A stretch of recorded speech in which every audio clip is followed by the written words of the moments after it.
I'd like to call the meeting to order, document the time as 6:34, and if you would join me in the pledge, I appreciate it. I pledge allegiance to the flag of the United States of America and to the republic for which it stands, one nation, under God, indivisible, with liberty and justice for all. Thank you and welcome. Corey, if you wouldn't mind taking us through adjust our head session, get us into our space. Great. So everybody just find a nice comfortable seat, and we will take a moment to arrive in our service to our community. So take a deep breath in, and take a deep breath out, and just find yourself inside your own body. Breathe in and out. Fill those lungs up. And breathe out. See if you can find that shift of landing. Nothing left to do but breathe.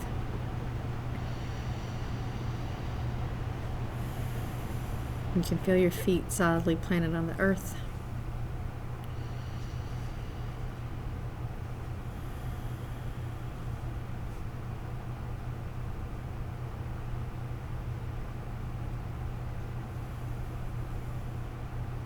And breathe into all the textures from the day prior to arriving here, settling them in with out breath.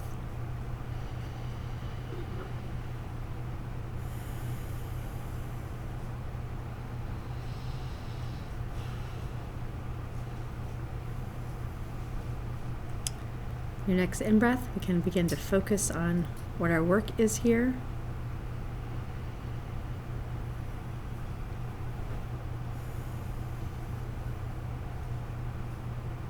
Serving the kids of our community, our families, citizens of Winooski.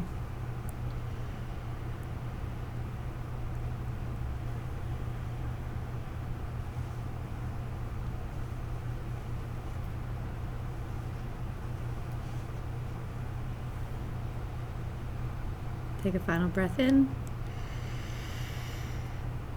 and out. Come back.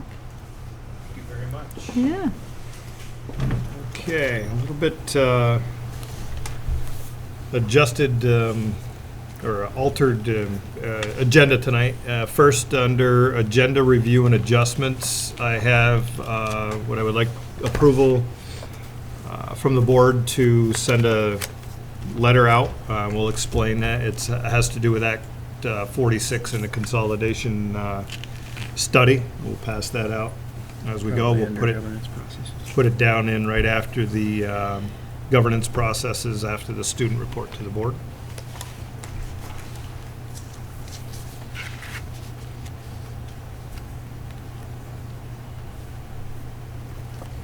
And any other adjustments to the agenda? Okay. And then again, a little bit of a change to our normal. We have an executive session early, and we have one late. The executive session now will be a student hearing, and I would accept a motion to move into executive session. So moved. Okay. So at this point, we are in executive session. What time? Based on what we heard in executive session, I would accept a motion to accept the recommendation of the administration with regards to the hearing on student 41037. Motion? So moved. Okay. All those in favor? Aye. Opposed? Okay. Accepted as recommended. Thank you. This is going to take me just 1 second to get myself back online here. I had to reboot before we left, so bear with me 1 second. Okay, so, oh yeah, we can just move into focus on that. Thank you for keeping track of me. Good, so we will then move now into the focus on learning beyond the school day programs. Yep.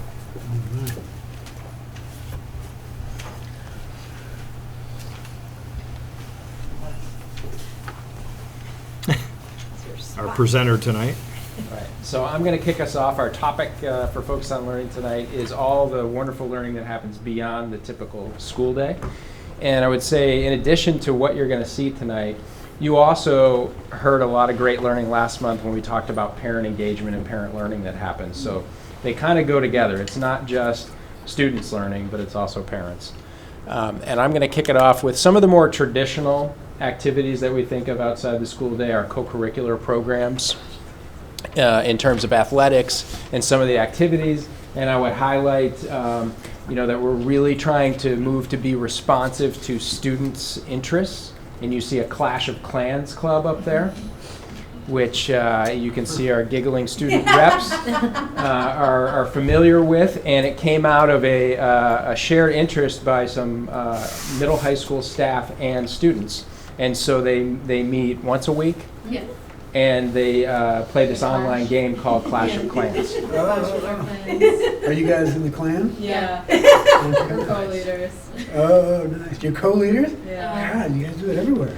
Leadership in all areas. Oh my God. So we've talked before how Very important it is to have these different ways outside of the regular day curriculum for students to connect to the school community.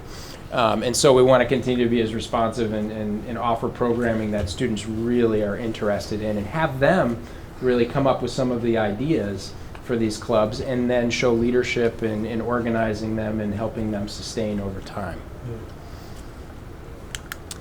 I'm going to hand it over to middle school special educator Tim Rich, who has started our unified sports program.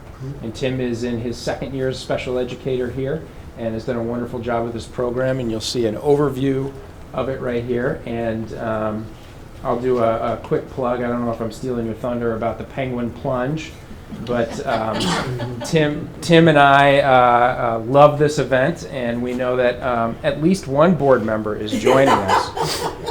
And we would invite the other 4 to join us, whether you want to jump into the icy waters February 6th, or if you would like to go and support and be there on the day to take pictures and cheer us on, or make a contribution to the cause, of which we've raised just over $5,000 right now and raised $15,000 last year. So hand it to Tim. Thanks, Sean. Yeah. No, you're definitely not stealing my thunder. Anytime anyone else besides me is talking about the Penguin Plunge, it's bonus time because at this point in the year, a lot of faculty, staff, and students are tired of hearing it from me, so that's great. And the Penguin Plunge plays an important part in how we finance unified sports, but I'll get to that in a minute. I don't feel I need to go into what is Special Olympics. I think everyone has a pretty good understanding of what that is now. But what unified sports is essentially Special Olympic style events for students that are still in school. Primarily, Special Olympics is for young people with intellectual disabilities. And the idea about unified sports is to promote a more inclusive school environment by pairing students with intellectual disabilities with students from the regular population here at school. So the students with intellectual disabilities are our athletes, and the students from the general population are our partners. Okay, and as it says up there, the motto for unified sports is on the field we're teammates, and off the field we are friends. We started the program last year. We're currently doing individual sports.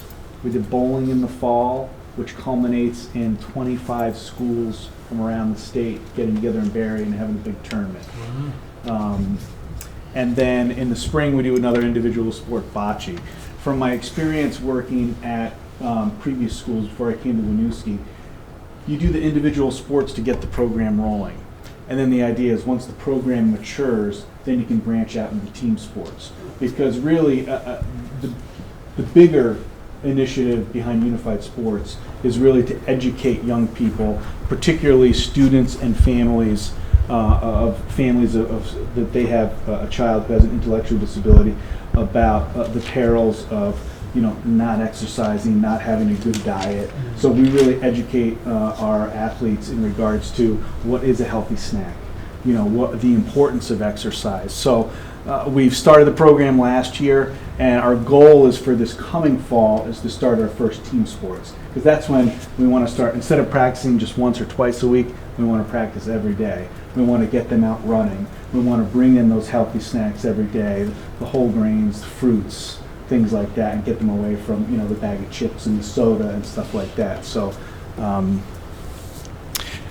so we currently, and I can talk a little bit more about the well, I may as well just do it now. In regards to the team sports, they have basketball, they have soccer.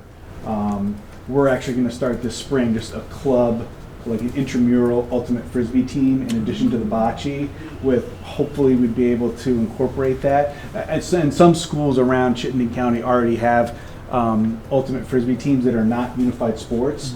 That I know some of the coaches from previous jobs and stuff like that, where we're actually going to try and engage them. Like Burlington, BHS has a team, CBU has a team, just as like recreational. Like, hey, we'll come down and we'll play you guys, but not really branded as unified sports.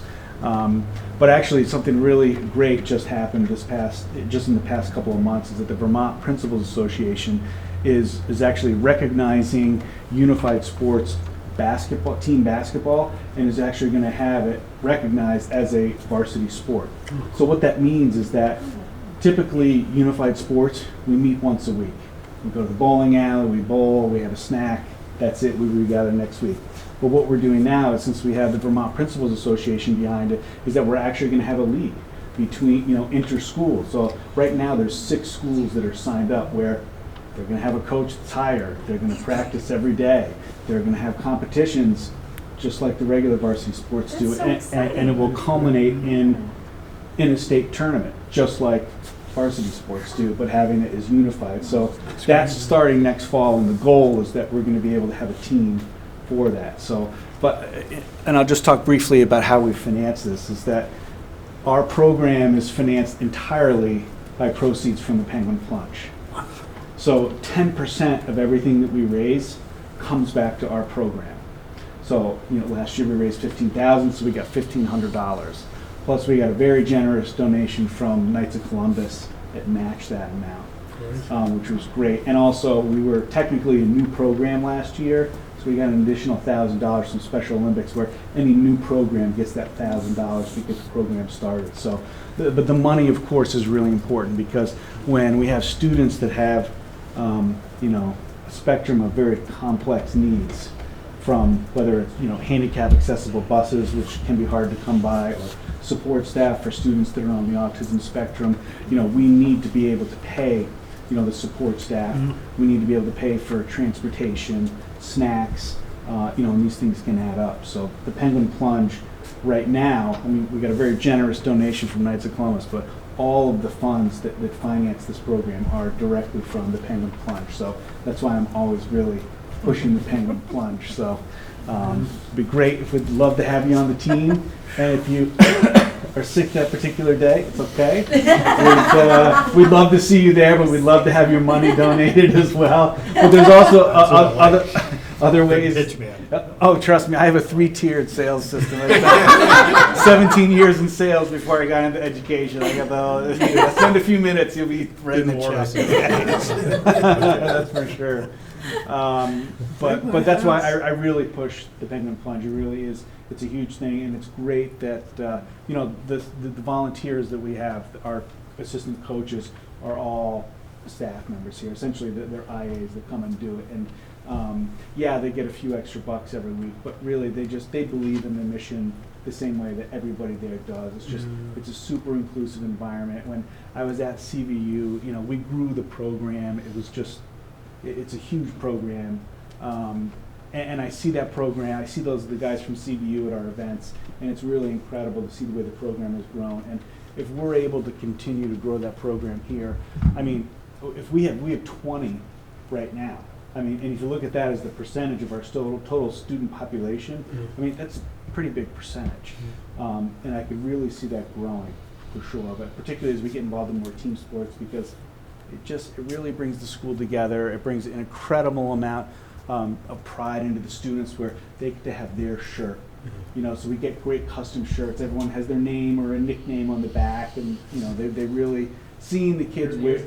Seeing the kids, yeah, there you go. Seeing the kids wear the shirts, you know, after that event is really cool too, because we can, you know, tell the kids their nicknames and call them by their nicknames. And yeah, that was a great picture. That was at the bowling tournament this past year. It was a really great time. And within that picture, you know, you see some students in there that really have, like I said, the whole spectrum of some real cognitive challenges. So it's a really cool event. So yeah, you're welcome. Great. Thanks for the time. Yeah, Yeah. thank you. Yeah. It's wonderful to hear about this. So we're going to shift gears to our 21C after-school programming. And I'm going to introduce Suzanne Scalfstead, who is our new director in her first year. And I'm not sure if you're going to say a few words or students. And students, you can introduce yourselves when you come up. And they're going to talk to us a little bit about the programming that's available and also, I think, some of their experiences with the program. So I will just say hello and introduce myself, and what I'm really curious about is which one of you is jumping in the waters with Sean. Right? Yeah, you're all raising your hand, right? So I am. I I'm threatened proud- last year and never went. All right. Well, I'm very proud to be here this evening to introduce two fine students, Yatrika and Dalamu, who were one of the first two students that I met when I first came on board back in July. And since that moment, they've been involved in summer programming, and they are currently involved in after-school programming every single day of the week. And so I'm going to have them come up here and talk a little bit about their experiences in the programs and what they have learned since joining after school. And in the January district newsletter, we talked a lot about why after school matters to students and parents and staff. And so feel free to take a look at that, because it really, I think, speaks to some really key components to after school as it relates to academics and relationship building and wellness. And as we move forward, we really look forward to seeing how we can help support the important GX work that is happening here in Winooski. All right, here you go.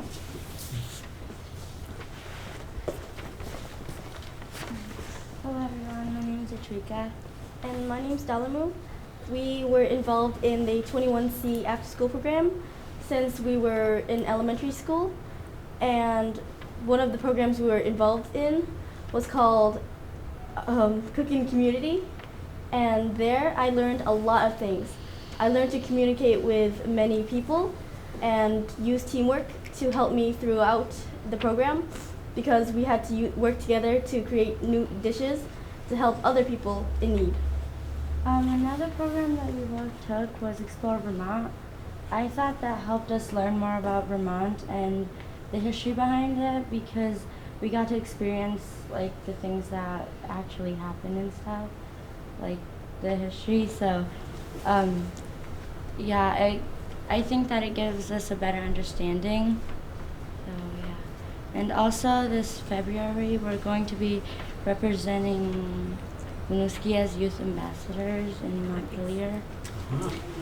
And get to meet some representatives and senators to talk about the importance of after-school programs in Winooski. Good. Tell them all about it.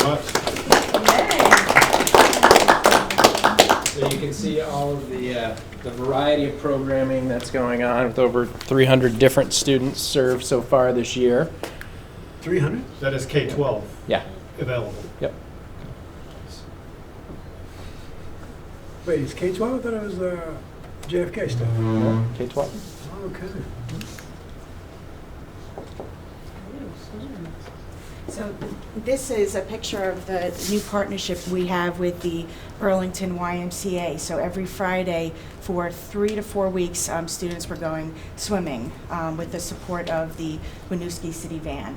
So, and it was interesting because in just those 3 weeks, the comments that were shared with me was that they really developed their swimming skills and they were ready to go back. So they are excited to continue with that. We just have to figure out with our busy tennis schedule now when we can fit in swimming.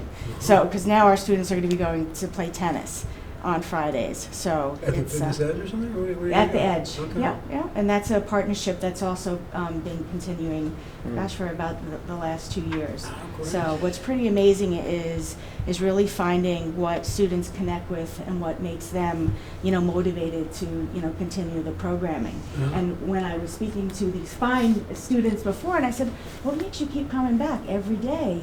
And they said, the atmosphere, the people, I get to be creative. There was a lot of other things that they shared with me that they probably forgot when they stood up here. But when I talked to some of the other students, that they say they like coming to school, and coming to after school, they get to stay at school longer.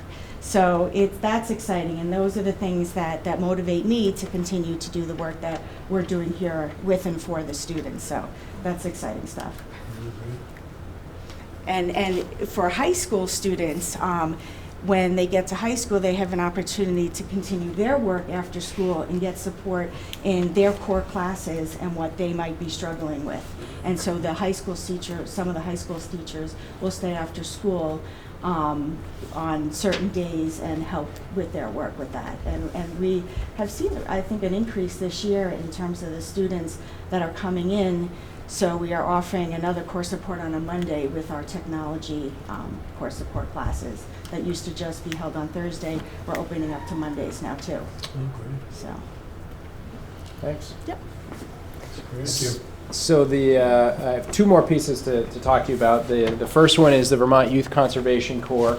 We've been working with them for, I think, the last 4 years or so, and the program has expanded. We worked with them to get a grant from the UVM Medical Center, the Community Health Grants Program, for around $150,000. And you can read the mission there. But what happens is there's a spring, a summer, and a fall program. And students go out to the farm in Richmond, and they can earn science and English credit through journaling, through learning about growing crops and cooking. And then in addition to that, they have a cumulative experience where they have cooked a meal for the community in the past in Winooski.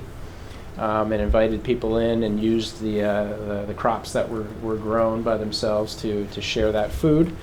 Then in the summer, we've had students who are then getting paid to work on work crews. So they kind of earn their way through the system. They show an interest.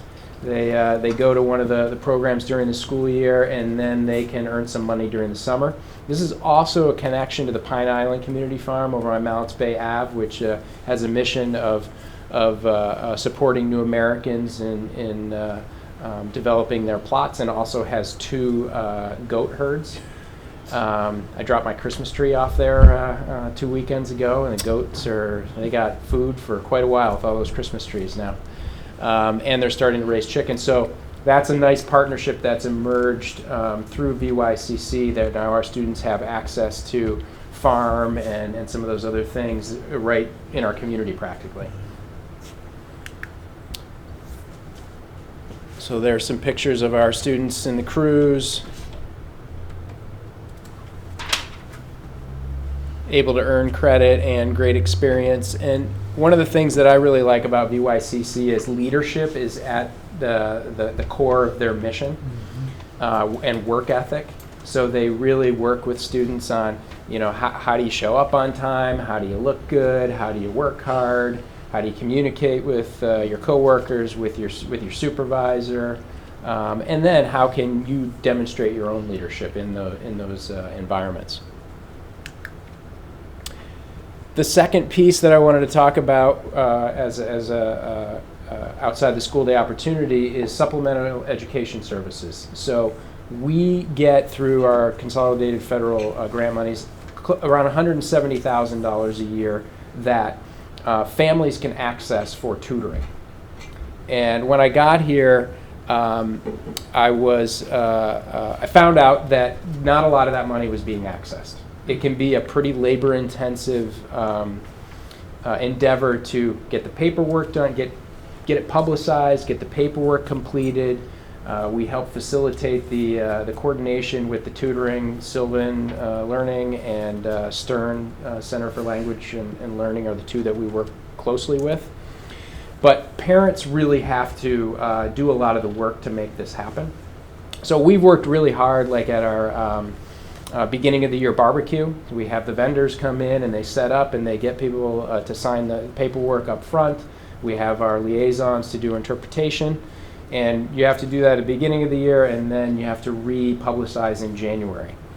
And so you can see that we've done a good job of increasing the number of students. We're only halfway through this year, and we're only 10 behind where we were last year. We're spending a higher percentage of the dollars.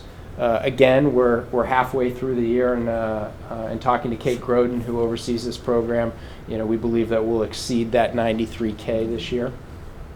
And as I spoke about those two main service providers, Sylvan and Stern Center, they come in and provide the tutoring. And we have Kate Groden and then Libby Houghton, who part of her role is to coordinate all of this tutoring. So she helps so that it makes it a little bit easier for students and families to access. And the last piece there is Shadercroft, and they're a program that we worked with this past summer that primarily it was a program for students with English language learning needs last summer, and we want to expand that this year. And we're able to use, they're a certified SES provider, so we're going to be able to use some of our monies for the summer programming as well. They have a real focus on literacy and getting kids out in the community. So we had students last year who were designing projects, calling businesses from the school and saying, hey, can we come see you and find out what you do and learn more about how you run your business? Then they would go out and learn about that, and then they would blog about it. And we felt like it was a really successful program and want to try to expand that in the future. And that's it. I would open it up for questions or comments for anyone here.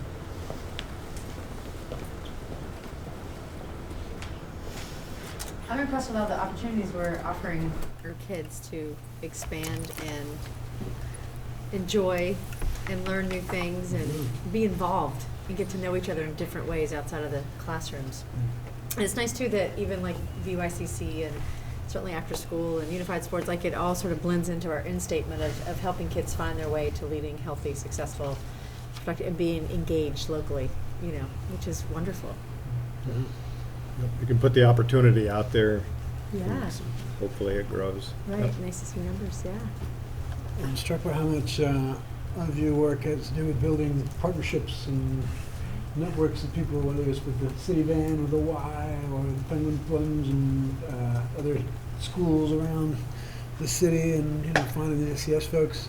I'm wondering, are people sort of happy to help out around here, or is that kind of an arm twisting labor that you guys are doing, or what are you finding when you go out and talk to people about if they'd be interested in helping out? I think people are happy to help out, and especially when they hear that students are accessing it and enjoy. I mean, Burlington, why? Yeah. They said, let's do it again. I didn't say, can we do it again? They said in the email, let's do it again. Oh, great. So it's something that I think they are getting as much out of it as our students have, which is nice. So it goes hand in hand. When students continue with their classes session after session after session with that same teacher, I think that says a lot about the teacher and the students involved too. So it's You said you guys use the City Van? the City Van, yes. And the city's into it? I mean, They're into it. They're into it, and I'm talking about other things that we could do together. Great. We just have to make sure the van is working for Friday. Okay. That they like to get me a little nervous, Uh-huh. but I think it will be just fine. What kind of stuff are you talking about with the city? Just other places that we can take students. I really feel that the middle school population really likes to get out there and see what's happening in the community. Yeah. And being able to transport them sometimes can be tricky, but with the support of the city, we might be able to access more opportunities. So I think it's just a matter of trying to work it in with the scheduling and everyone's availability to make that happen. But Yeah. they're very open to talking about that, so it's great. Is that true? You guys like getting out there? Yeah. Well, she wanted to talk about Explore Vermont, and Yeah. that was going all over Vermont, so. That's great. But I'll take them to Montpelier in February, so. Good. And I think this might be the first time that Winooski students are representing after school in Montpelier. So I'm excited girls. about that. There is one more student who's going with us though. Who's that? Eklu, she's Oh, yeah. in 7th grade, Uh-huh. so we'll be there. Great. So every Friday, they're working with one of the teachers around, she's training them to be youth ambassadors That's and how to nice. talk to local elected officials about the important work, so. Yeah. You guys got any tips for them? Talking to, big wigs and so forth? Say it like you believe it. Say it loud, say it like you believe it. For others. Just express how you feel. Like just everything you feel about it. Be honest and speak up. And I mean, if you really like the after-school programs and think that they've been really good for you and really helped you, say that. The after-school programs, I don't really have any advice, honestly. So. Nice. That works. All right, well, thank you very much for Thank spending a you. few minutes with us. We appreciate it. Yes, That's great. This, yay. just, by the way, this has become our favorite section of the entire agenda Yes, every time we hear it. is. So thank you Sad for to see coming and go. sharing. Thank you for coming. I'll get all your emails addresses from Sean. They're on the website. I'll be right behind you in the water, Tim. Yes, yes. Thank you. Send them to the city council. Yeah, I'm we on should. board. We should have that same discussion with the city council. If we want to prep them, we may want to spend a few minutes telling them that they They do meet have a next, school program. next Oh. month. They Yeah, next, at some meet point, next Tuesday. just give them a little practice, if Yeah. nothing else. Yeah. Yeah. All right, Right. great. Well, thank you very much for that one. Another good session. It's good stuff. Oh, no, that is wonderful stuff. Next item, 5, public comments. Seeing none. We will move to item 6 in the consent agenda. Great. Yes. Any comments, Ooh, thoughts? that's fine stuff. I had 2 requests. I've got them written down. We can talk about them after. Okay. One is, there was a comment in here about, and what I'd like to do, and the reason why I didn't want to take it up tonight is I'd like to take it up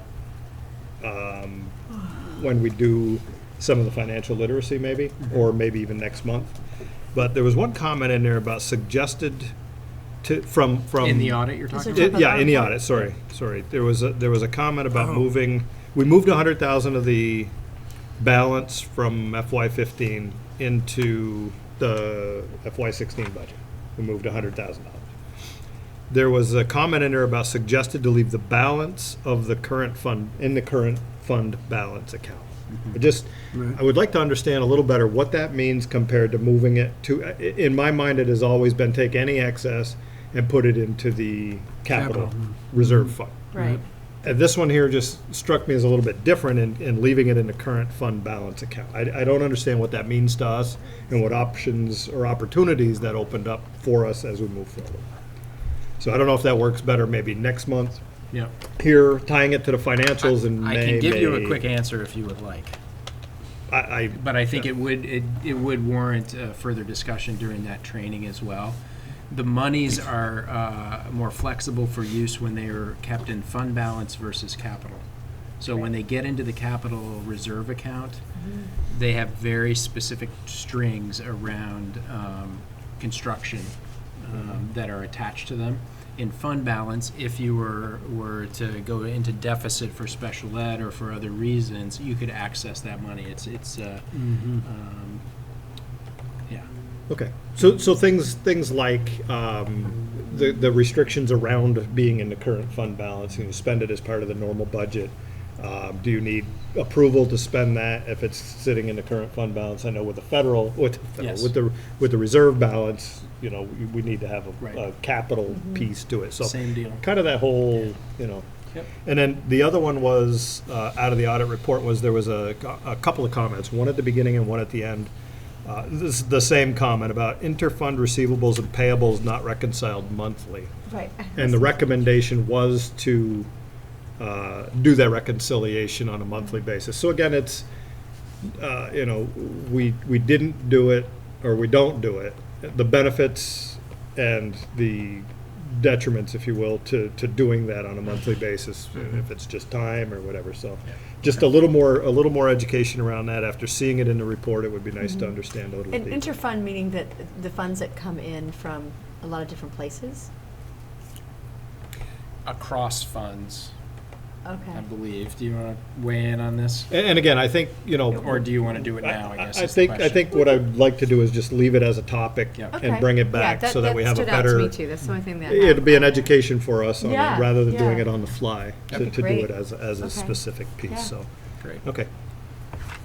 And then in here also was the school choice, school choice capacities didn't seem to change much from last No. year, and they announced tuition. I had some questions about that, just in terms of how it works for our kids, how do we support students to apply? I noticed that we have, the cap, 25 out, we only have 16 out, 15 in, and I don't know if this is the right time for it, but it was just interesting to me of making sure that students know what they have access to and opportunities and are helping apply and what all that means Yeah. for them. Okay. We, it is publicized in the high school. I wouldn't say that we go looking for kids to tell them to go to, that they have the opportunity to go to other schools. The application is posted on the website. And this is just for high school students? It's only high 9, school. 12, okay. Yep. And I think what's gonna come about, I would hope, in the next year or two, is really looking at school choice the way that it's legislated right now, because the money no longer follows the student. Right.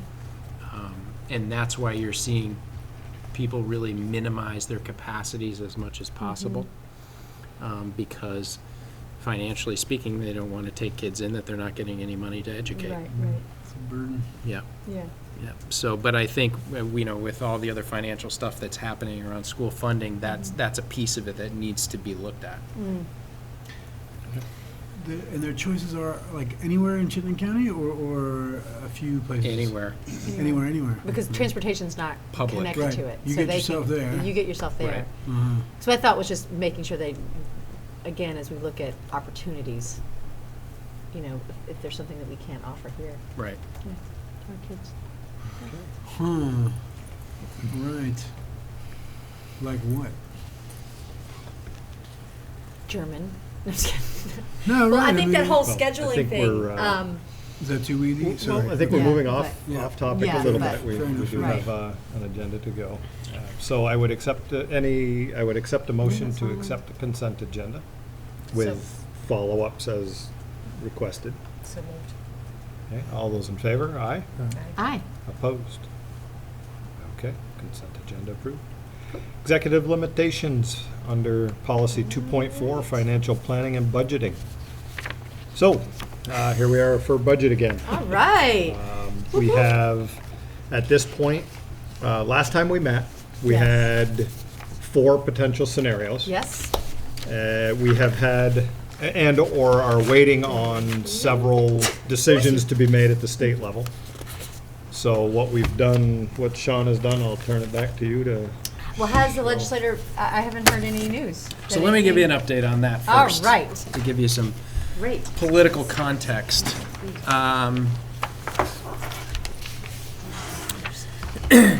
The Senate, both the Senate Ed and Finance committees continue to hold testimony on the allowable growth.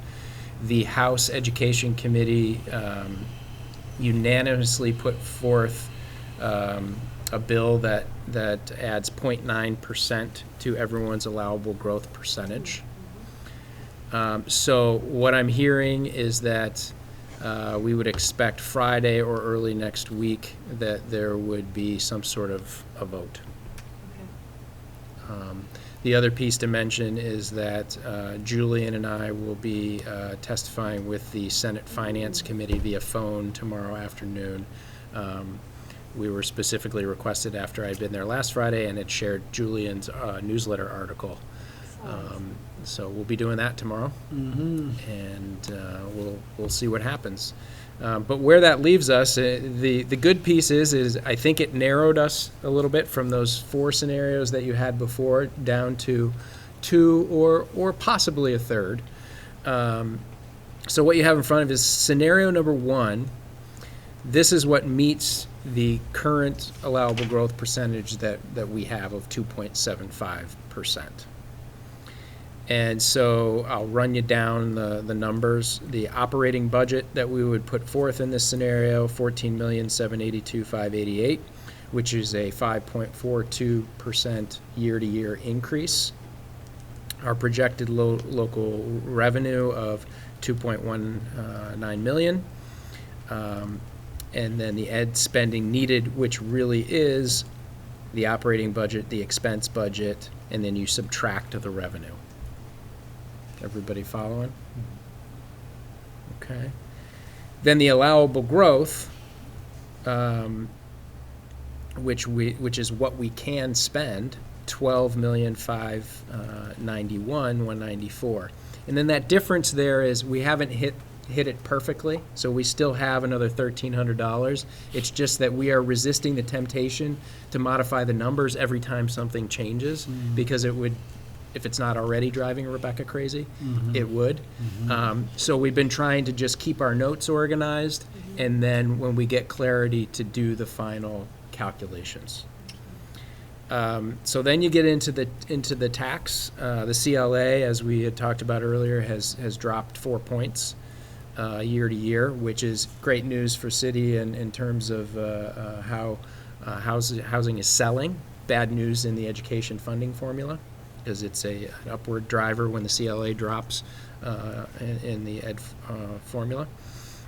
So there's the projected tax rate for FY17 of $1.43, and then our actual tax rate, and then the difference. So the estimated tax in that scenario would be 4.41%. Increase, yes. And the word estimated is really important because obviously we don't have all the final factors until the legislature adjourns. So we always put that disclaimer out there, because if they change one part of the formula, the tax rate can change Up, down. all over the place. In the meantime, we've got a dollar budget value in play and running. Correct. Yeah. We have to work with what we get. The other thing to note here is that there was some change in the base education amount after there was further calculations at the Agency of Ed. So the base education amount, or what's called the yield, has declined. So that is driving the tax rate up a bit. You mean So the base education amount, grand which list is kind of thing? no, the base education amount is that like $9,000 amount that we get per student. Oh, that went down. Yeah. So it's gone down. It's I forget what the exact number We're is. down about $140. Yeah. 935 or Right. something. So what that's created, the confusion is some school district supervisory unions, they've closed their budgets and all their calculations were based on the first number. Yeah. Most, and Rebecca confirmed this at the VASBO meeting last week, everybody who wasn't all tidied up with their budgets yet, most everybody is using the new number because we believe it to be more accurate. So, sorry, but that is the amount of money that the state pays per student? Yes. And that went down? Yes. Based on? It went down from the first number that they gave us. But is there like what's the sort of magic behind that number? Where does that come from? So there's a formula and there's a pot of education money, so to speak. And as that number changes, then the yield changes. So if the legislature decided to take money out of the education fund, the yield would continue to drop, which means the tax rate would go up. So it's the amount of money in the education fund divided by the number of anticipated Equalized. equalized students. Give or To get take a few other Right. numbers, but that's Yeah. the general gist of it. So we have more equalized students than we thought we were going to initially, but each student gets a little bit less Yeah. overall. The whole thing is statewide, though. Right, that number part's is statewide, right. And that's 140 out of 9,000 and something? Yeah, give or take, Yeah. it changes pretty. So that's like, I don't know, point And that's one of the 7 numbers something? that can change percent? again. Yeah, Um, so that could change again. So December 1st, we get an estimate from the tax department, and Yeah. that's what we generally run everything on. Yeah, And then this year, there was some conversation, and they presented new numbers, and those are the numbers that the Ed Finance committees and in Senate and House are gonna use. So right, we feel it's much better to use the numbers that everybody else is working with, right. knowing that they could change again. But the actual impact of that is 140 times 850 students? Is that Times the? equalized pupil. Times So equalized it's pupils, so It's 950, 950.39. okay. So 1,000 times 140, that's real money. Mhm. Yeah. Mm. Mhm. We're very lucky that we had the rise in equalized pupil makes the thing a lot Yeah, differently right now. okay. Right, because the other piece, the other end of it is that we get the, what was it, 25, 30 student Boost. additional boost in the 9,000 piece, not Mhm. necessarily having to support the reduction of the 140. Yeah, Right. yeah. There's a lot of yeah. moving targets. No Seems kidding. like it's a Boy. continual, they're just providing a continual practice for rapid critical thinking, problem solving. It has been Yes, that way this it year. is. Right? Like just Yeah, being this up is in your not friend's like game normal and being years. able just to be No. completely adaptable all the time. I've done the Well- budget for quite a few years, and it's It's never a good been. GX. Never been this up in cumbersome. the, Oh. yeah, it's never been this Thank up you in the for air. Oh, boy. And just for, Holding that was scenario one. Do you ground. That want was to scenario review one. scenario Oh my two? gosh. Just, I Yeah. mean, the numbers are kind of all the same. Right, so Just, scenario two is really if the legislature was to enact the increase of 0.9% and how that would impact us. So for those not, the meeting the two, so let me start at a slightly different spot. The scenario one we're talking about is a 2.75% allowable growth in the per equalized student spending within the district. So that was kind of set on us as the Act 46 allocation.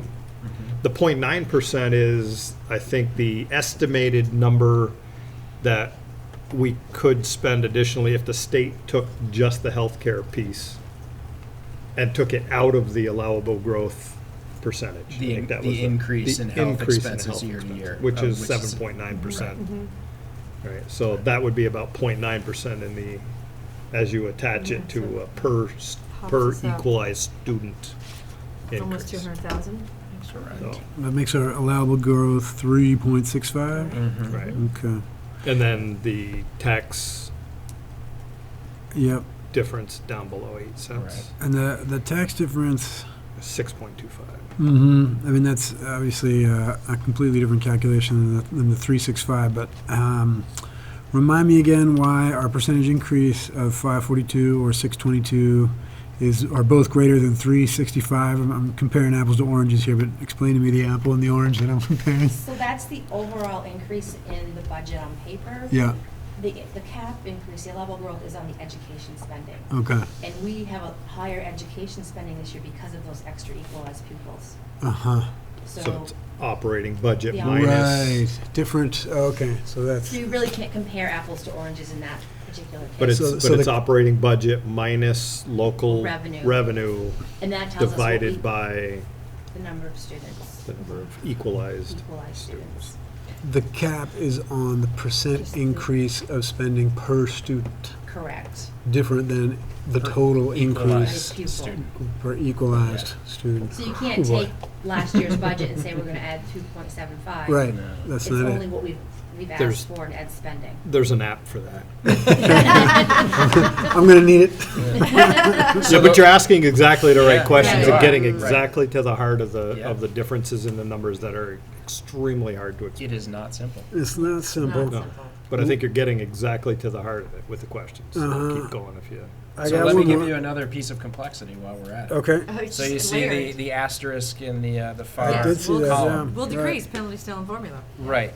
So we don't have a formula to run without the penalty yet because the agency issues those to us. So the penalty for going over the threshold of the 2.75 is still incorporated in this formula. So this will be different if they were to enact, legislate that everybody gets another 0.9%, then that's going to be lower. It's going to lower the tax rate. So for example, I played around with it. I made the FY17 tax rate, which is 1.4584. If I changed it to 1.4484, just a penny, it comes down to about 5.5%. So Really? 0.75%. Okay, so there's still a lot of potential swing, with those things that we've been talking about with the base education amount, with if they do remove that penalty and allow the 0.9.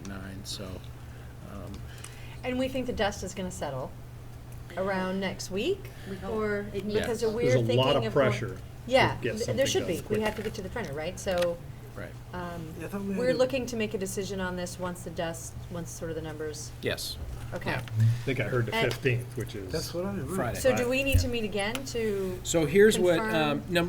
first thing I would add is, while we did not put a scenario 3 down because we don't know what numbers to put down, the board always has the option of, if they repeal the allowable growth, you can put forth whatever budget you would like.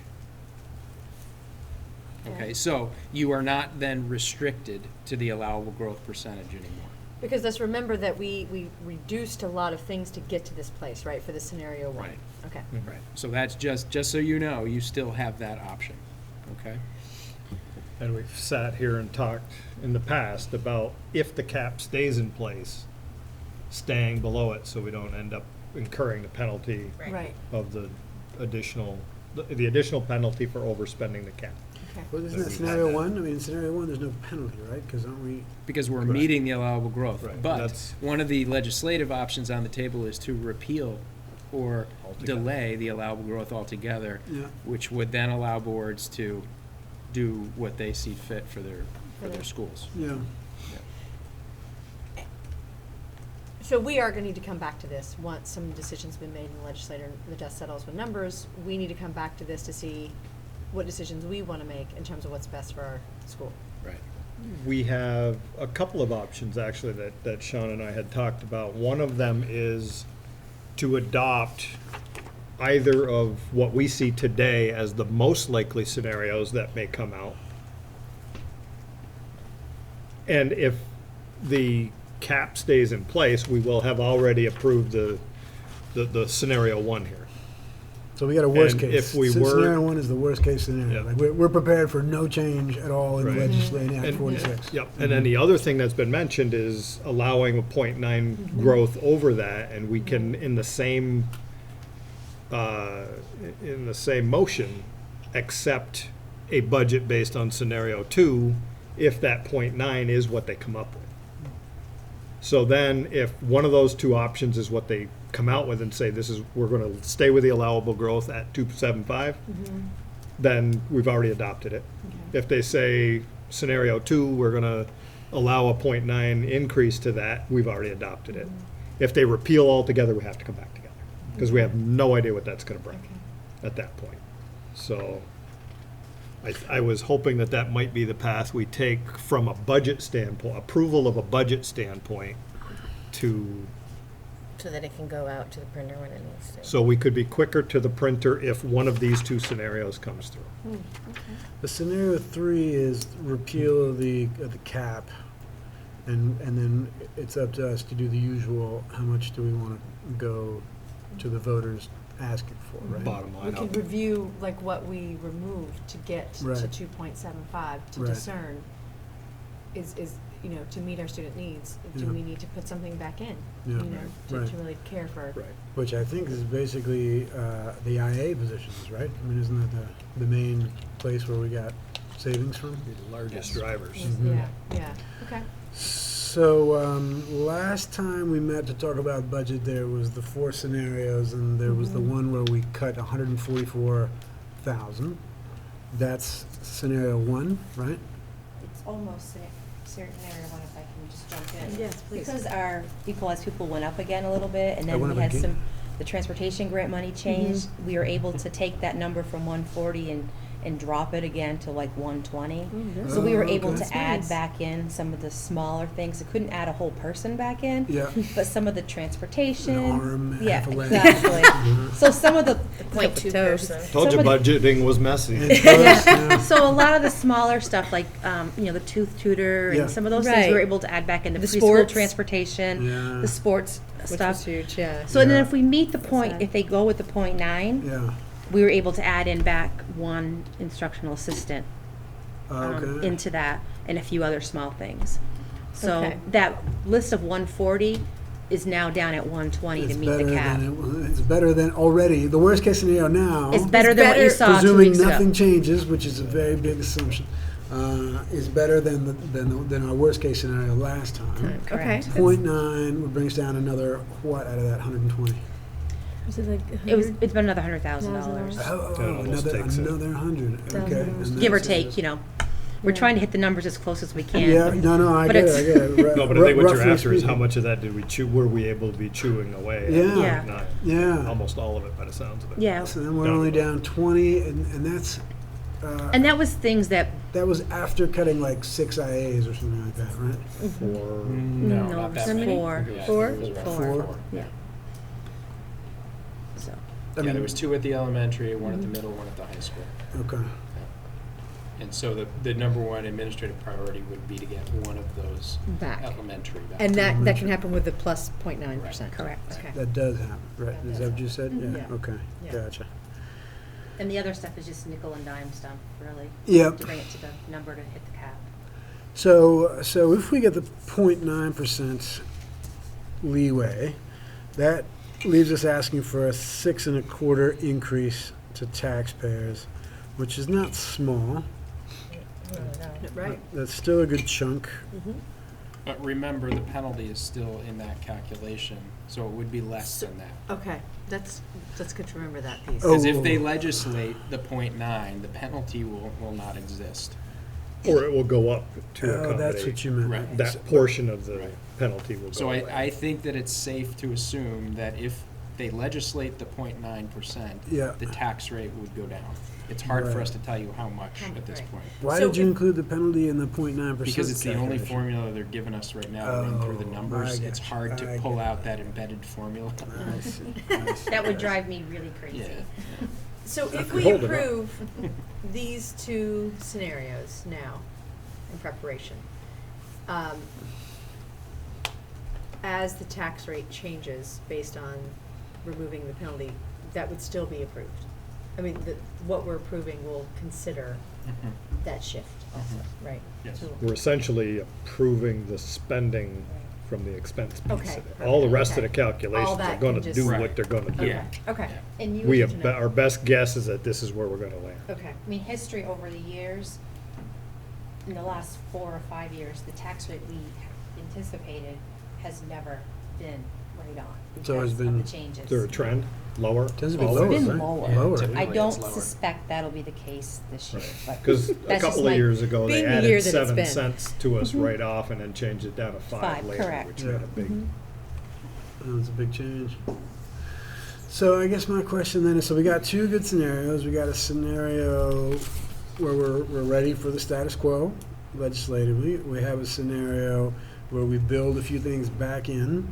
Based on the most likely change that's been mentioned so far. Yeah. Yep.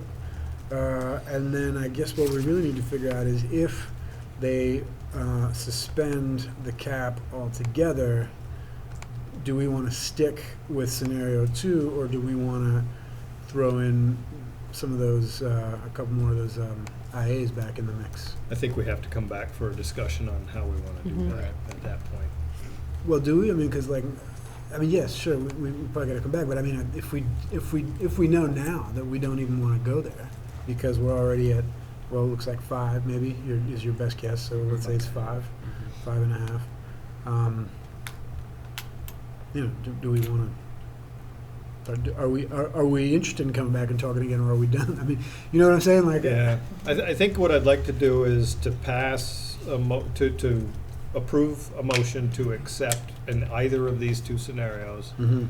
And I think what I would recommend to the board is that we do plan to get back together if there is either a repeal or a third option that is, I don't know, somehow different enough from if the issue is that it goes from 0.9 to 1.0, Big deal. hardly Right. hardly worth getting back together. Yeah. If they repeal, I think we should be getting back together Okay. one time. It may not take much because we've got Right. 100 different scenarios already done. Yeah. Gosh. But And I'm sorry to do this because I know I'm asking like everything twice tonight. That's all right. I'm going a little slow, but if timing-wise, back to Tori's sort of line of inquiry here. If so, the 15th is Friday, and we have to warn within a certain amount of time from Yes. March 1st. The official timeline to warn is Right. 30 days. Yes, we have a little more wiggle room than some because of our charter. Oh, we do. Yep. Do we know what that limit is? 25. Only 5 Yeah. days. So backing up 25 days from that's like February 3rd. Right. That we could warn at the latest. So we do still have a couple But of printing weeks. takes some time. And it needs to be printed Yeah. to warn appropriately. We can't Yes. just post it on the website. Right. This is what we talked about last time. Yeah. Yep. And with both of these scenarios, I have what's needed to put in the annual report ready to go. Oh, you do, great.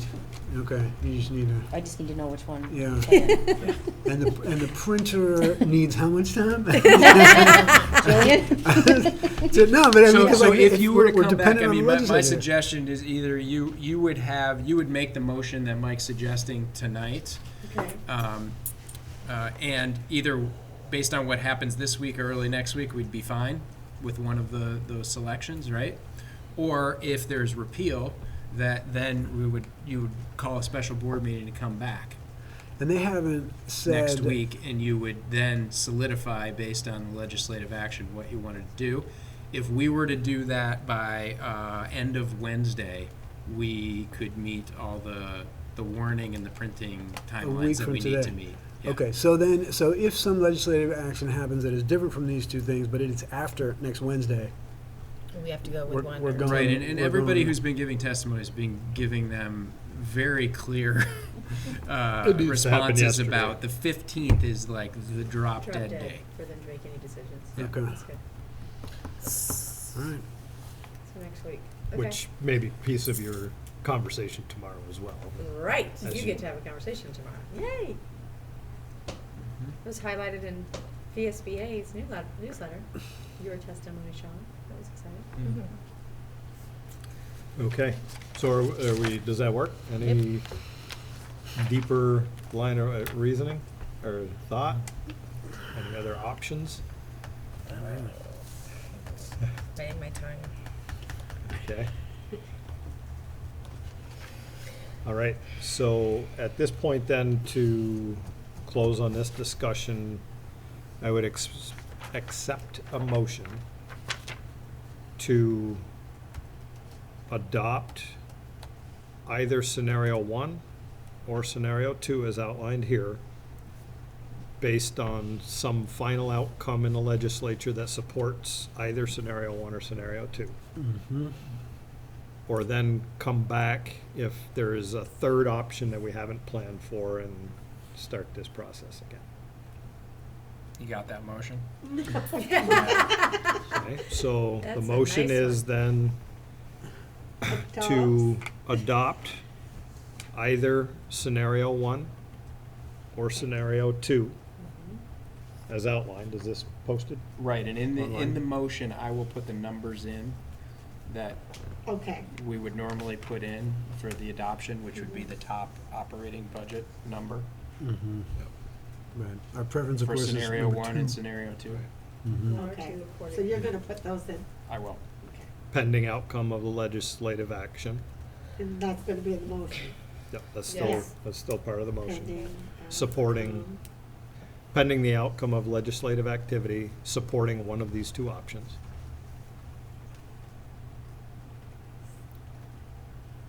Or get together next week Or to discuss a reconvene next third, week. reconvene next week to discuss a third option. Mhm. And that's gonna be in the motion. Yes. Yeah? Oh, I don't know, do we? Right? Does it need to Usually be so don't. that we're No. agreeing to come back? Just those two, and Just then the if it two. doesn't happen, we have to come back. That's what Okay. I think, That- but. Okay. Right, you'd have to come back. Yeah. The way the motion is structured now, I think if they repeal and you want to talk about a different budget number, then you would need to come back and you would need to repeal what you Okay. adopted and then make a new motion. Ah, okay. Right. So Right. that makes sense then to stop. But you here. don't Okay. put, yeah, No, you okay. stop Yeah, Yep. just stop. Okay. you Stop with it. the- one of Right. these And two that way- options. Okay. Okay. And then if something else happens, then this motion goes out Well, we can because it put that was under worded that discussion way. after, when you get there. Right. Yeah. You know, when you say any further discussion, we can put that there, and that way you have it in writing. Yeah. Okay. That you want to come back together if there is a delay or repeal. Yeah. in the Yeah. allowable growth percentage legislation. Yeah. Okay. And Is and that if clear? that happens, yeah, are we in discussion yet? No, we haven't voted. Not yet. Yeah. Okay. We'll have somebody accept the motion. So moved. Okay. Any other discussion? Yes. Wait for that. Can you guys put together your top 3 priorities to put back into the budget in a scenario in which Repeal. repeal or some other thing happens? And that will expedite our next session. You're like, got it. Good. And I'll read then it back. if should we end up with neither of Yes. these two supported, we'll come back together next week Yes. to discuss, I'll call it Plan B, the next steps. Okay. Plan C Point dot to- one to dash B. Yeah, okay, With that, we got to Good. critically think and problem solve around a complicated motion. thank you. All in favor? Wait, who made, nobody accepted? Yes. Yeah, Jen. Jen accepted Yes, or Okay. seconded. Twice. Yeah, we don't have to So, second. which is 2 You're- times 2, you're that's keeping 4. it. All those in favor? Aye. Opposed? Okay, very good, thank you. Next item. Discussion and possible action on adoption of the budget warning as yeah. outlined in the executive limitations section. Yeah. Yes. Is that The the- numbers to be filled out based on what we have here. They'll be the final numbers ultimately, but the wording is pretty standard from what we've had in the past. Anything different? Have we done that before? What's that? The what? Adopt this? Yeah, we have. No, the amendments where we have the meeting at the community center and then get people's input and then go to the voting? I don't remember, I don't feel like we did this last year. Did we do it? Did I just forget? I guess so, yeah. So Go if you look at the document, right, what it says Yeah. is, let me pop it open here. So we meet the night before we vote Right, and have a community discussion. yeah. And this, allowing use of the school facilities, electing a moderator and clerk, that's something we do the night before, And we did that last year? every year. Yep. Ever? Yeah.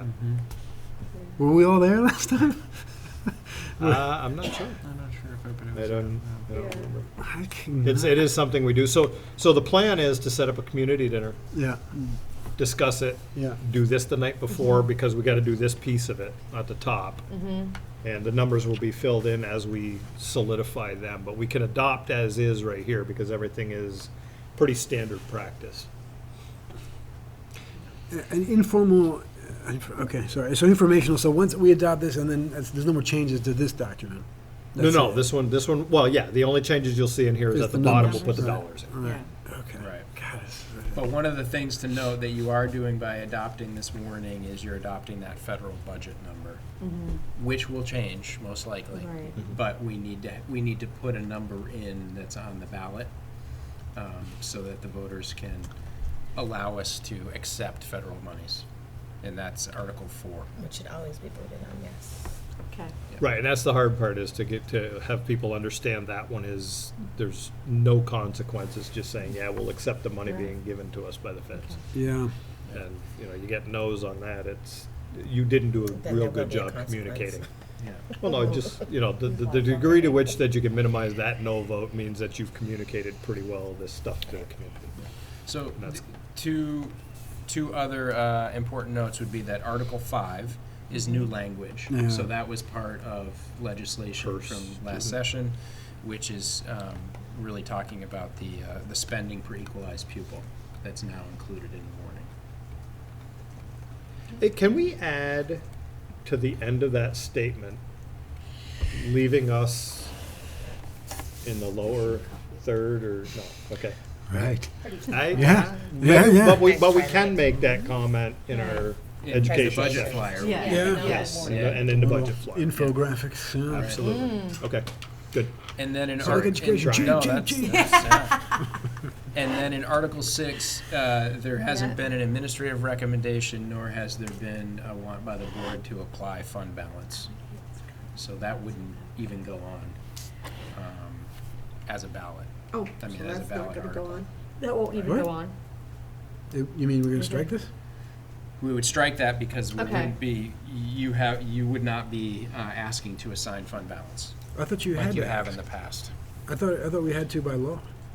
No, Why did we do it then? because it If gives we're gonna- tax relief. So you're giving back some of the Yeah. money that's accrued into fund balance back to the taxpayers, which ultimately lowers the tax rate. Right, but I thought we were You don't- obligated to ask that question so they could decide if they wanted tax relief or not. No.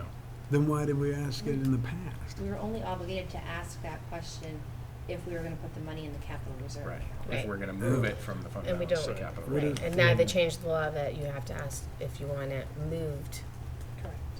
so. To the reserve To fund. the reserve fund. Because once you put it in the capital reserve fund, that was part of the discussion Yeah. earlier, You is can't once you touch put it. it, you have to It's gone, use it yeah. for Yeah, yeah. capital HVAC, projects. right, yeah. Which is why hopefully someday we'll have some to put back in. Yeah, there. and right now, our current fund balance around 110,000 after you take what's applied in this year's balance, and we're forecasting somewhere in the neighborhood of 60,000 to the favorable right now, so it doesn't make sense to apply fund balance this year. Yeah, yeah. The other view of that is what we have in the reserve fund protects us against emergencies, a roof leak. Oh, yeah, yeah. You know, so there's enough there at least to cover us without having to go back for something. Until we Right. use it all and then we're, Right. Asking for Yeah. bonds. yeah, so. Right. Right, no, it's just, I mean, I don't think we should ask if we don't have to. I just thought that, well, the only reason we asked last year is because we had to. We moved money into The general fund. Into the capital reserve. reserve Right. last year. And we're not doing that this We're not year doing because those 100, because of the conversation about leaving it in the, It's And a it's- recommendation by the auditor that we Right. need to leave that there. okay, and that's baked into next year's, It's really in but case. it we sits have a- on the side of next year's budget, not allowance to spend. So if we had like a large special ed expense this year that we don't know about yet, Right. that money may have to go towards that. Okay. So it's like it's a safety net. But it doesn't go directly into spending. Or you have to come ask. Right, no, yeah, we gotta come ask. Okay. Yep. Sorry, I'm a little slow tonight. So if we did transfer to the capital fund, then we'd have to ask. Because we're not doing that, we don't have to ask. Correct. Okay, gotcha. Phew. It's a lot of rules. Swimming in molasses tonight in my. That's all right, no, you got to the heart of the budget question, so. It may seem murky, but it's coming out clear. Yeah. All right. Any other questions? Would accept Think them. Julian covered one? Oh, we haven't got to the discussion yet. That's right. I would- Let's get started. I would accept a motion then to accept the budget warning as documented, with the exception of Article 6. So moved. Any other discussion? All right, all those in favor? Aye. Aye. Opposed? Carries. And then discussion on the annual report to the voters. Yeah, so there's no annual report for you to review because it's not ready yet because we don't have all the numbers. However, you have seen the annual report. It's not something that you need to adopt. It's really just year to year looking at it and making sure that it has the contents that are needed. The updates per statute that you saw in the warning around per pupil spending obviously will be included in that warning that you just mentioned. Otherwise, format will stay the same. It's a lot of date changing. Mike's letter gets updated. And then, as Rebecca alluded to earlier, we're just waiting for all those final numbers, and we've got everything else around it in the annual report completed and ready to go. If you wanna look at it in its entirety, it's on the website. Highly recommend it, by the way. Especially the letter from the board chair. Absolutely. It's right in the front page, so you don't have to get too deep, find it. And there's Great. always lots of nice pictures. Mhm. Yes, there's always lots of, yes. All right. Any other discussion? Okay. Moving right along, student report to the board. Aha. My second favorite part. Okay. I can settle for a second. On December 17th, the JFK had their annual December concert. Sure did. Theme this year was Hopes and Dreams, with every song relating to the achievement of their hopes and dreams. It was absolutely adorable. It was. Loved it. It was. It was so cute. The Abbey group is now providing elementary students breakfast if they arrive around 8. So this allows students to sleep in later and not worry about being rushed to eat breakfast and get ready for school. I know from personal experience it's been a big help because I have a little first grader and I like it when he sleeps in. Makes him, I like that he's being developed. So, And they're eating breakfast in the classroom, right? yes, Right. that's right. Really cool. So far, the school has raised just a little bit over $5,000 for the Penguin Plunge. 87 people have donated to this cause. There is an organizational meeting for Winooski plungers on the 19th at 12:30. There's a request to jump as a board, but I don't know about that. We'll see. We'll see. Might just call in sick. Love the pressure. Yeah. Yeah. Love the subtlety. Mm-hmm. We're It's on the currently website. second place to CVU in fundraising, slightly behind our last year's goals. So, We're in second place Can- even now. we can bounce back. Can I ask why? So the plunge isn't on the website. You used to go on it and, right? Yeah, you have to go to it manually through Yeah, the I Penguin had to Plunge and Google Cool search. School. Okay, all right. Yeah. We can put it. Yeah. It'd be awesome to have it Matthew there. Webb has gathered a group of about 20 to 25 student representatives from grades 6 through 12 to form a team of leaders called the Student Voice Group. He intends to use this group to help the school become more democratic with subsections of students within the group. These sections will have different roles, such as ambassadors who meet visitors and get them acquainted with the school, and one that we kind of came up with, the representative's eyes, which helps the school board student reps get all the information as much as we can throughout the school, view from the students' eyes, which is really cool. He also intends for these students to become voices for the new changes that are going to happen, so the entire school can get a sense of what's going on. This Wednesday and Thursday is the second JANPO in school history. JANPO, which stands for January Exposition, is a replacement for midterms. Students are randomly assigned to classrooms where they present a speech in the morning and a presentation in the afternoon. This year, these presentations must meet 2 of the 3 GXs that have been added. So we have critical thinking and problem solving, Choice wellness, and effective oral and written communication. Not only that, but the Partnership for Change is having a film crew come in to record the presentations from certain classes and is creating a documentary about these new changes with that information. This documentary will also feature student interviews, a recording of Lucas Dunn's TA, and maybe more. There will be a recording of tomorrow's community meeting. And speaking of that, tomorrow there will be a community meeting around 2, which, as previously mentioned, will be recorded and put into the documentary. This community meeting will feature a band performance, a presentation by Mr. Wheeler to wrap up the semester, an announcement about volunteering opportunities, a typing competition. Where did that come from? This one right here. Oh no. Yeah. She's setting it all up on her own.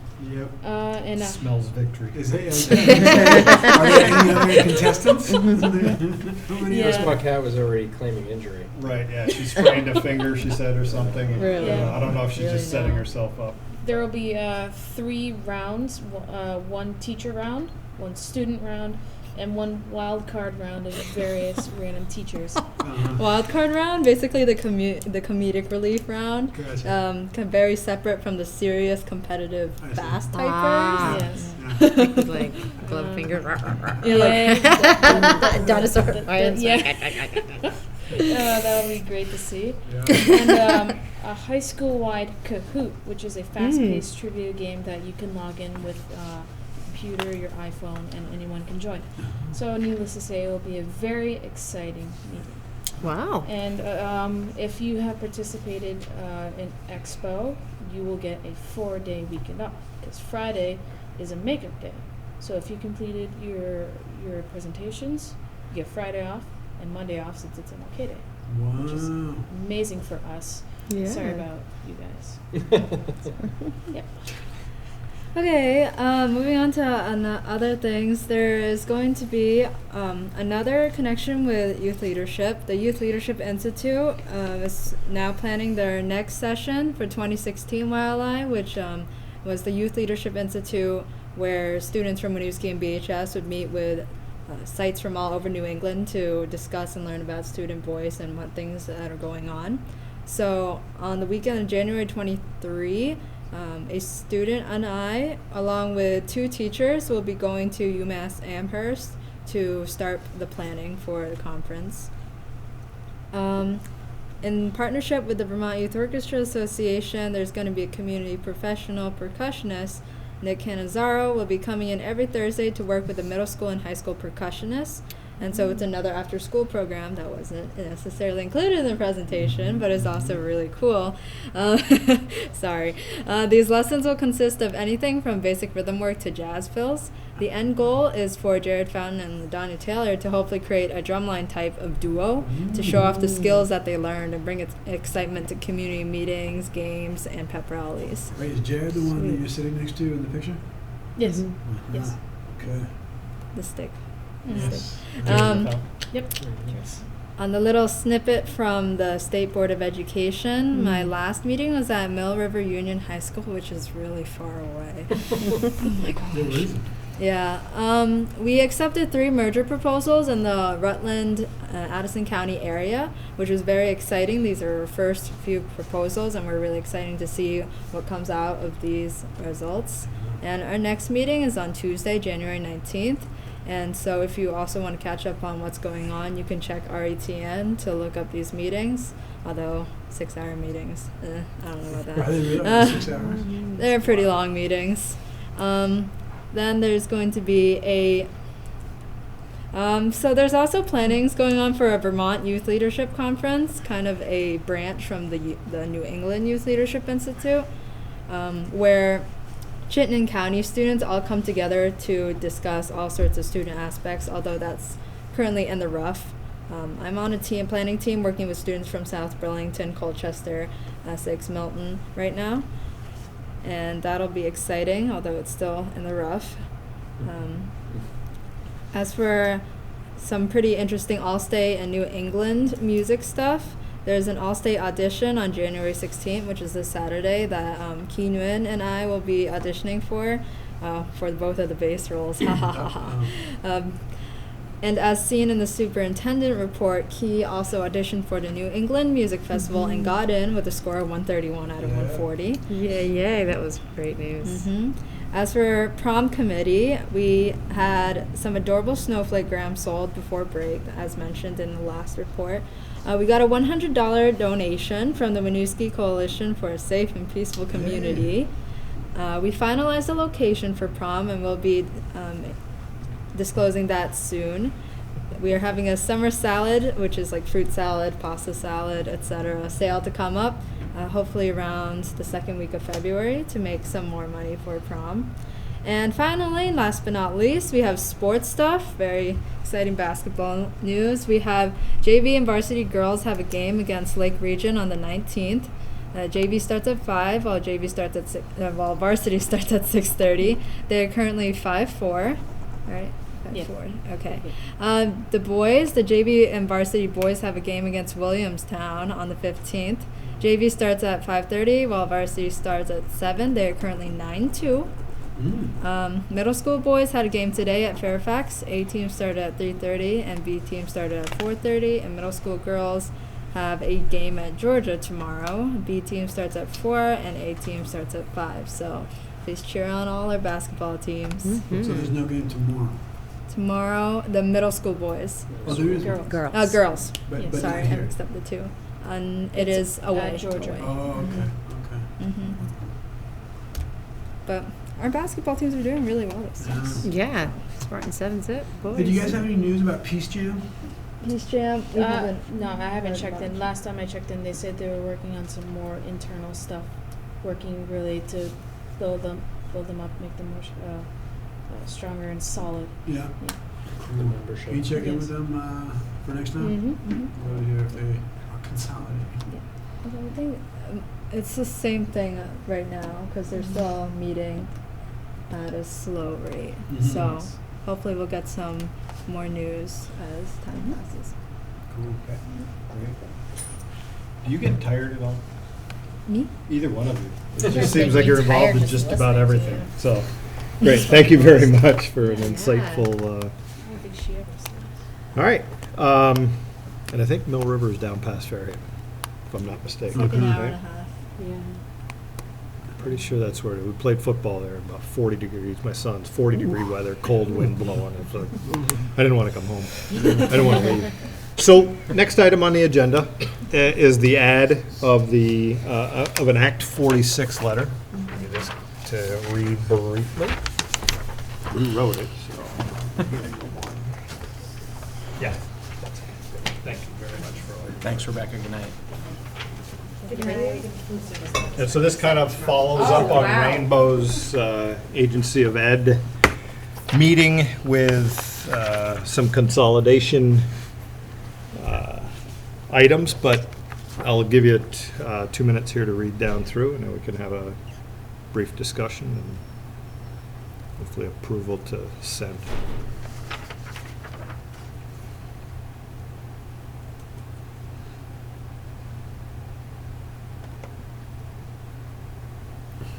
This will be added to the meeting information so that folks can have access to it. Yep. Yeah. So Burlington, Colchester, and South Burlington, huh? Yeah, so the thought here is not necessarily to go forward directly with a consolidation specific, rather a pursuit of expanding student learning opportunities and or any operational efficiencies, Oh, I see. Okay. rather than just a straight consolidation. But is that what Act 46 says? It is in and of itself about governance structures and consolidation. I think in some conversations that I've had, it has been aimed at districts much smaller than ours. We're real close to the limit, and I think we could have gone forward with, and we discussed the possibility of going forward and just going for a waiver and saying we don't want to do this. Yeah.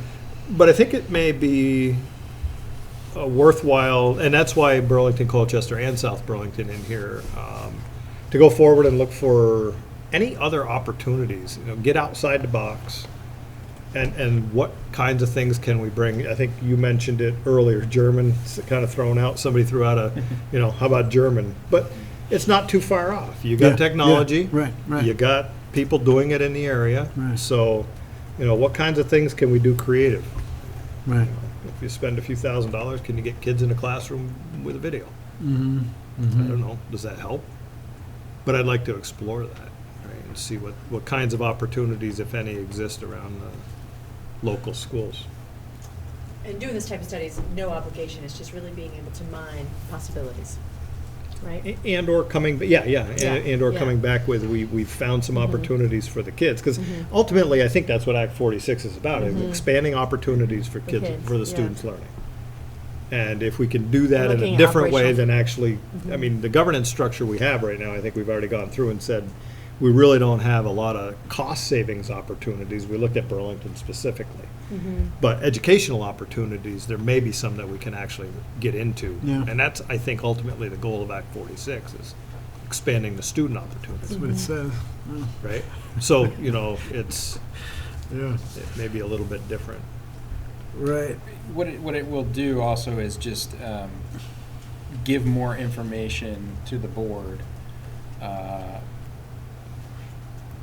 which will inform your response. to Act To 46 Act on the 46, yeah. government side. Right. So A at little that due point, you diligence can kind of. decide whether or not you want Mhm. to pursue something more formal, Mhm. or whether you would like to incorporate the learning that came from the study into the rationale of why we should remain the way that we are. Yeah. Okay.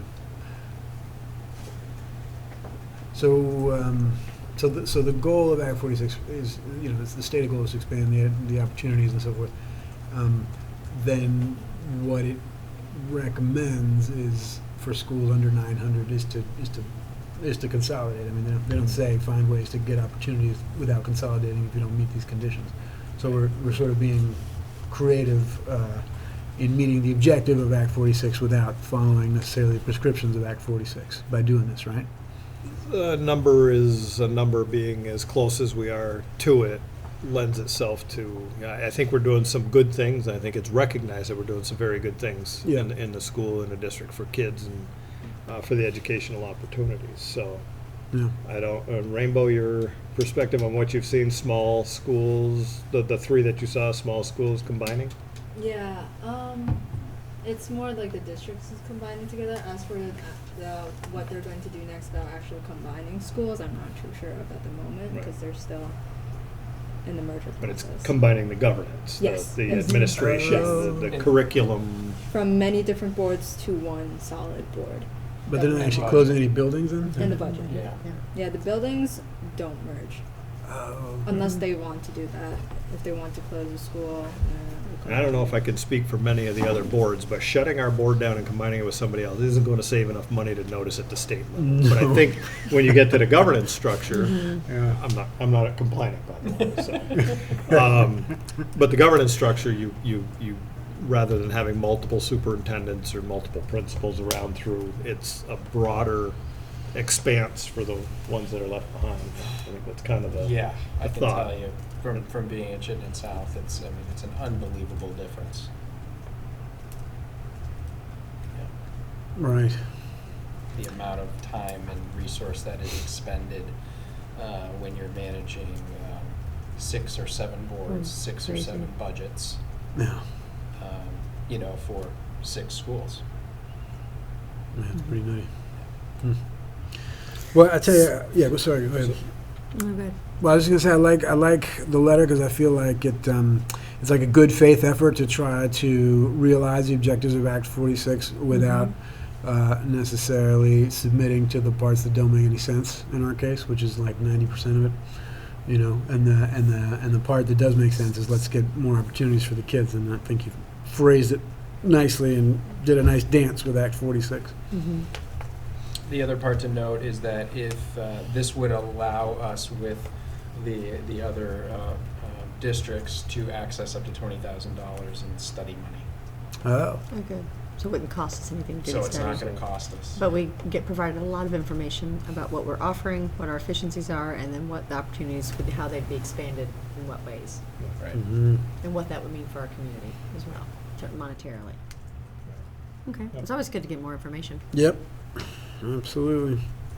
So we'll have this letter posted with the meeting minutes, and so that people can have a reference to it.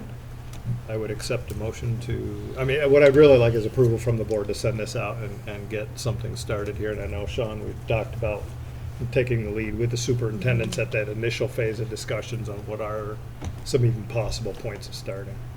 Is Essex too far? The reason that I was recommending not to include was because they're going through a merger right now Right. between Essex Town and Essex Junction. And Oh, wow. Right. yeah. They got enough on their plates. Yeah. Huh? Yeah. I think so. Okay. Alrighty. And this should flush out pretty much all the opportunities, even if that were, they wouldn't add any additional opportunities to try to bring them in, because we've already got the tech program up there. But Yeah. that's a separate piece. Okay. That's already in existence. Yeah. So, Alright. so if you guys would allow, we'll send this out and get this started and report back on a periodic basis. Mm-hmm. And I think we have to have that as a motion to approve. Do we? I think. Okay. Somebody want to develop this one? I'm tired. In charge of developing motions. I move to accept the letter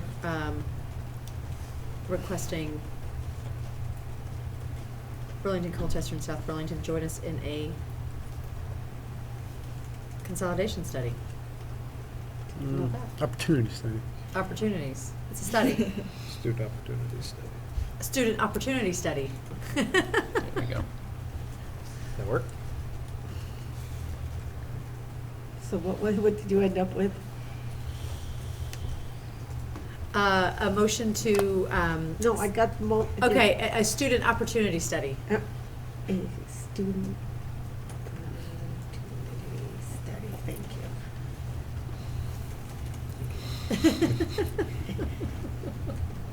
So moved. So moved. Okay, any other discussion? Thank you for what we had. All those in favor? Aye. Opposed? Okay, thank you very much. Appreciate that. And again, we'll bring that back on a periodic basis. The next item here in the board monitoring report after our education session on Saturday, Jen had taken the reformatting Right. of 4.1, which we need to push again to February. Well, I already To- shared, so if you go into Val's documents, under our 4.1 policy that we had, I already have the first paragraph of reformatting. Oh, done. really? So if you want to look at that, you can, because Mike also thought that we could start another one or two at the same time. At least get them started for the Yeah. So, but we future as we needed go. to have the actual format. So what I did is I just took like Okay, let me the get to- format of Val, the two Val gave us, and I took the one with the financial piece and just started with that. So where is it? So it's under Val's, so she gave us the documents for the day. Mm-hmm. So it'd be under our 4.1 policy. So it's actually in the first file, Oh, in the first one. yeah, that has the many other files in it. 4.1? Yep. Okay. Oh, So sorry, we'll, son. we'll give Jen, what, a couple I'll weeks to have it done by get- the next one, I promise. Okay. maybe. And we already have a couple more in the Right, so, Oh, there. flow that we've been just pushing along. So what I will do is I'll go back to the agenda, notify whatever, who had which, because I think you had the first one, right? Because you Yep. missed the meeting. Yes. and then I've got the next Rub it one. in. Then you got the When next I one. was So there, I don't know how we'll that remind you happened. which one it is. But we'll use the same format, So Okay. I'll And work so on this we'll some get more her to too go. this weekend. Okay, and I'll start. and then get it So- going. Okay. The other ones are due in succeeding Right. months, so it'll Mine's give you due enough time February. Okay. to wait till the last weekend to do Right. it. If you're anything like No, me. Smart Luther King Come on, we weekends. just It's got the time to do it. information Saturday. You're right. Community No, I'm not building. talking about you. I'm talking about somebody that's due in May. So really, it's just All right. formatting and putting the evidence, because we decided more detail, Mm-hmm, Right. we did, backing yes. up the evidence and stuff, so. This looks good. It's really just Haven't read it, doing but that. it, yeah. Yep. But I'm Okay. kind of heading on All right. it, got a raise. And then we had talked Saturday as well about getting a format of all of them and the things that we may want to look for evidence as we go along. Yes, because And we were going to talk keeping about that. something that lays that out. We were going to talk about that tonight for the 3.3 that I have up next. Were we not?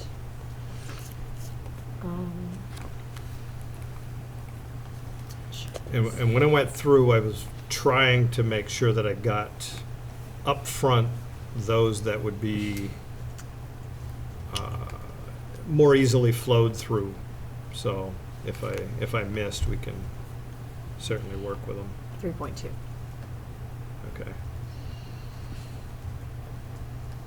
Okay. Just a reminder on that one, I can't get into the, are you, From the policies?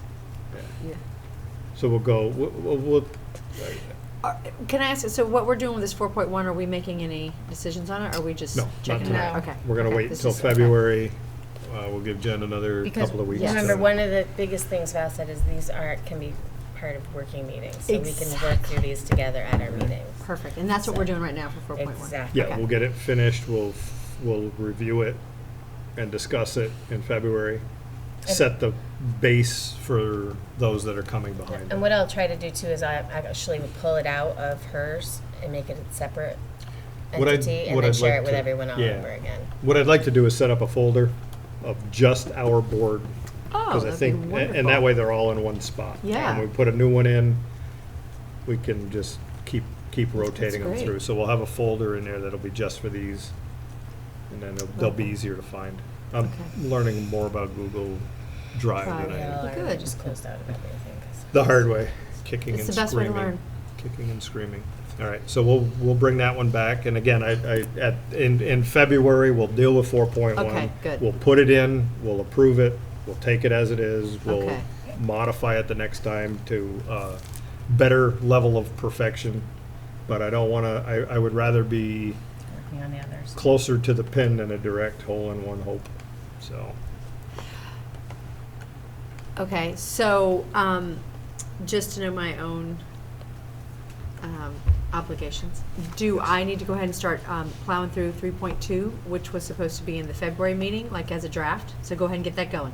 We're gonna push that Oh, we're one gonna at punt least it. out until March. Okay. But what I'd like to do is to use it in the same relative format Yes. that Jen's gonna Okay, use. okay. So once she gets going, you'll then be able to get started on it. Absolutely. And, But prepare for it for March, for us Yeah. to discuss it. Okay. yeah. Great.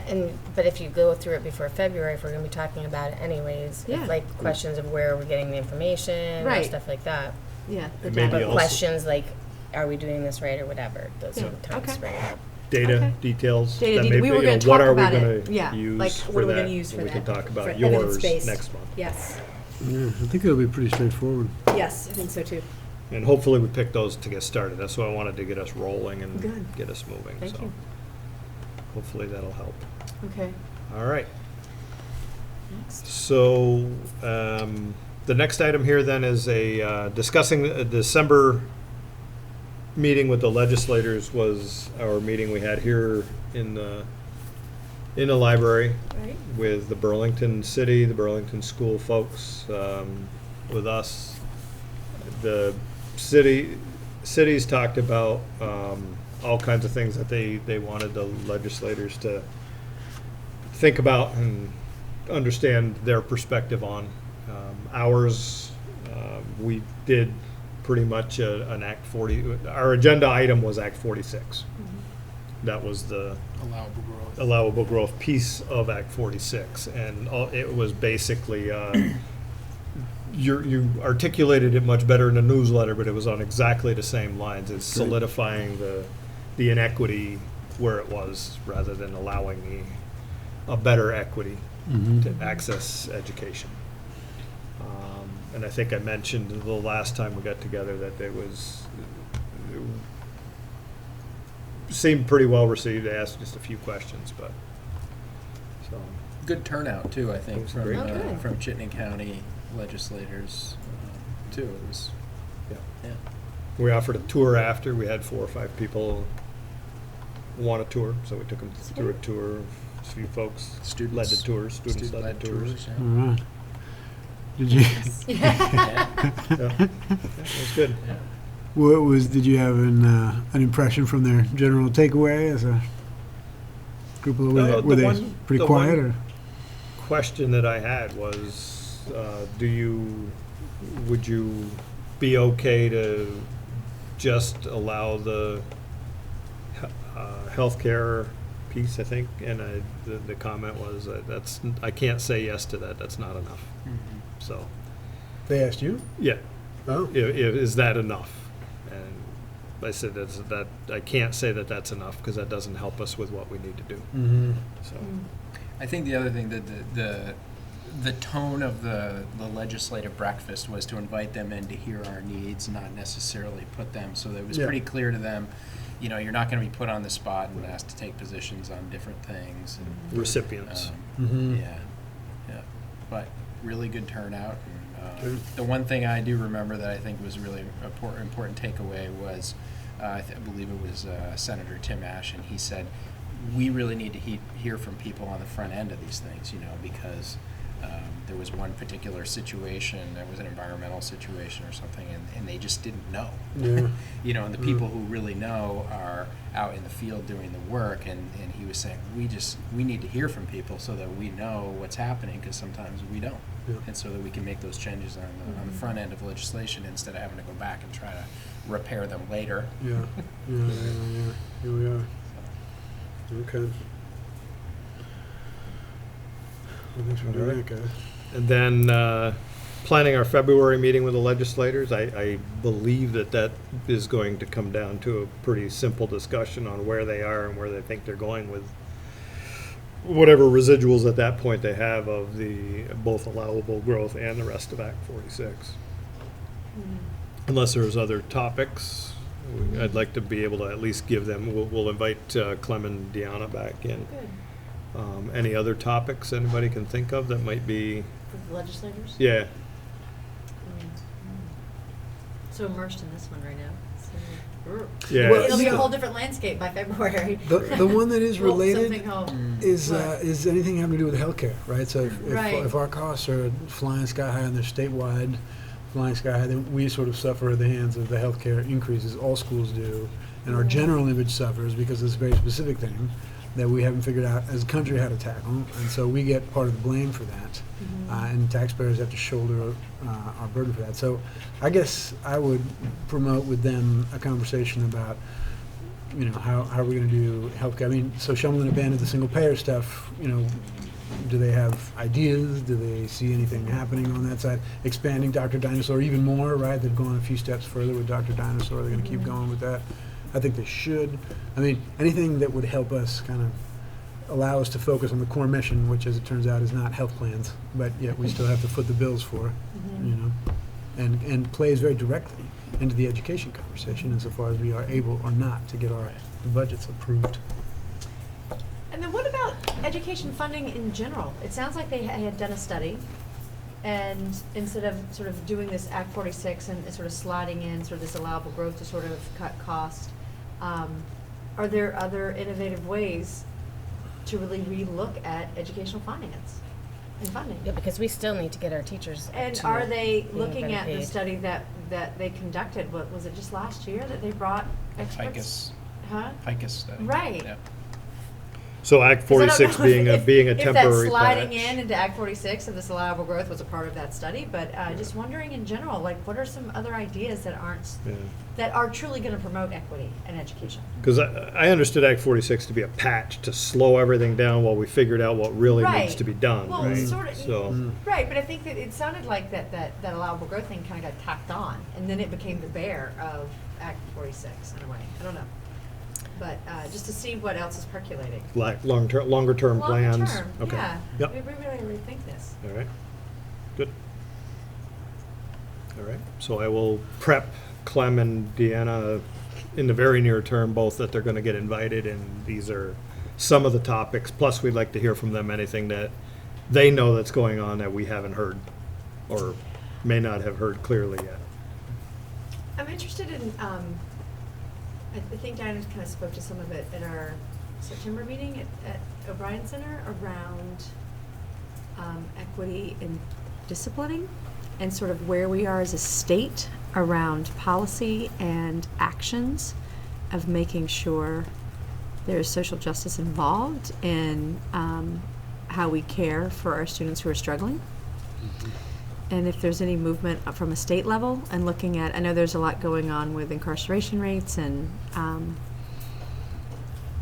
just if there's some way to sort of connect that education conversation to the juvenile systems, that would be illuminating, I think.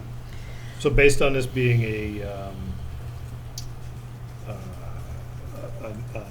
email to them based on trying to organize a meeting, I'll copy you guys on it straight up.